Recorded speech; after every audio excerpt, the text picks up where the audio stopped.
Laptop, desktop, CCTV, printer, AC, HP, Dell, Canon, CP Plus, Hikvision ইত্যাদির authorised dealer Delta Computer, Khagra, Baharampur. আমাদের HP showroom এখন রানীবাগানেও। Phone ও হোয়াটসঅ্যাপে দেওয়া হচ্ছে প্রাণনাশের হুমকি। মাঝে মধ্যেই এমনই হুমকি আসছে। ঘটনায় সুতি থানায় লিখিত অভিযোগ দায়ের জঙ্গিপুরের তৃণমূল বিধায়ক তথা রাজ্যের প্রাক্তন মন্ত্রী জাকির হোসেনের। সৎভাবে তৃণমূল করাতেই তাকে হেনস্থা করা হচ্ছে বলে অভিযোগ তৃণমূল বিধায়কের। জাকির হোসেনের অভিযোগ, বেশ কিছুদিন ধরেই তাকে হোয়াটসঅ্যাপে মেসেজ করে অশ্লীল ভাষায় গালিগালাজ করা হচ্ছে।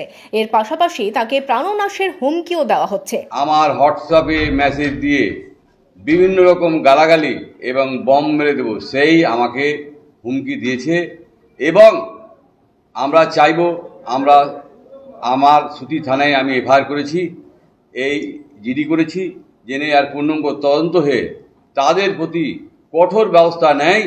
আমি মাননীয় মুখ্যমন্ত্রীর দল করি, সেই কারণে আমাদেরকে এই হ্যারাস করার চেষ্টা করছে এবং কিছু দালাল আছে বিভিন্ন রকমভাবে হুমকি দিচ্ছে যে রেড করিয়ে দেব, ফলস কেস করিয়ে দেব।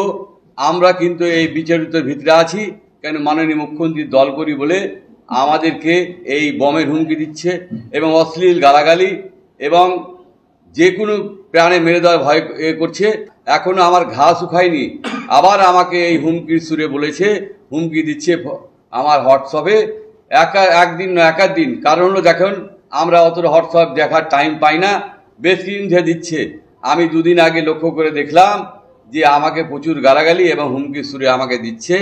আমি প্রশাসনকে বলেছি যেন কঠোর তার ব্যবস্থা করা হয় এবং কঠোর ব্যবস্থা নিয়ে যেন মাননীয় মুখ্যমন্ত্রীর যে তার বদনাম করার চেষ্টা করছে এবং মাননীয় মুখ্যমন্ত্রীর যে আমরা দল করি, সেই কারণে আমরাকে এই ফাঁসানোর চেষ্টা করছে। 2021 সালের 17 ফেব্রুয়ারি বিধানসভা ভোটের আগে সুতির নিমতিতা স্টেশনে বোমা হামলা চালানো হয় জাকির হোসেনের ওপর। সেই ঘটনায় গুরুতর আহত হন জাকির হোসেন। এখনও তার চিকিৎসা চলছে। এর মধ্যেই ফের প্রাণনাশের হুমকি নিয়ে প্রশাসনের দ্বারস্থ হয়েছেন তিনি। শনিবার সুতি থানায় অভিযোগ দায়ের করেছেন জঙ্গিপুরের তৃণমূল বিধায়ক।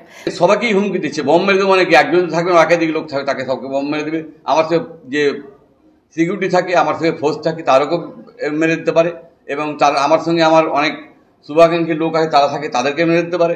সেই হুমকি বারবার দিচ্ছে। কারণ হলো যে তারা নিশ্চয়ই, নাহলে একবার করার পরে সাহস না কি করে পায়। তাই প্রশাসনের দৃষ্টি আকর্ষণ করছি, শিগগিরই ব্যবস্থা করে তার কঠোর ব্যবস্থা করে সেই ব্যবস্থা করছি। অভিযোগ পাওয়ার পরই এই ঘটনার তদন্তে নেমেছে পুলিশ।